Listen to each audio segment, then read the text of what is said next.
Bon, alors si on transforme ça en une forme de motif, évidemment, ce sera par accord. Mais on va juste tester, on va voir. Hein. Donc dans la palette forme, je vais d'abord sélectionner tout ça et le déplacer dans la palette forme et indiquer que je veux une forme de motif. OK. Bon, la boîte de création de forme de motif arrive. Et ce qui est surtout intéressant, c'est ceci. Les coins. Comment est-ce que les angles vont être créés? Et Illustrator propose différentes solutions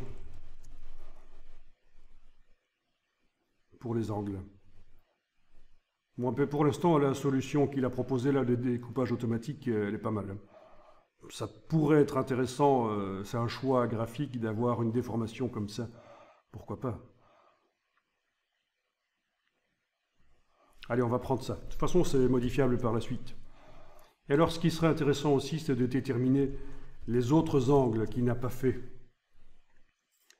Enfin, l'autre angle ici. Voilà, parce que ça, c'est un angle extérieur, mais quand on a un angle intérieur comme ça, ce serait intéressant de choisir aussi parmi ce qu'il nous propose là. Et si ce qu'il nous propose là, il n'y a rien qui convient, on peut aussi évidemment télécharger quelque chose spécialement pour les angles là. C'est ce qui a été fait dans le travail, les cerises elles étaient sur les angles, hein, dans le travail précédent, dans le style graphique. Les cerises elles étaient uniquement sur les angles, pas sur les lignes, uniquement sur les angles. Ok, ça c'est le début et la fin, c'est quelque chose qui peut se gérer par la suite, c'est très intéressant. Début et la fin du tracé non fermé. Mais enfin voilà. Ok.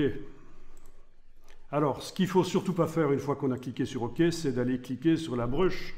Parce que ce qui se passe, et je vais le faire ici pour montrer, c'est que la brush s'applique sur les formes qui ont servi à créer la brush. C'est l'erreur habituelle, on oublie de désélectionner avant d'aller cliquer là-dessus. Donc j'annule, édition annulée, voilà.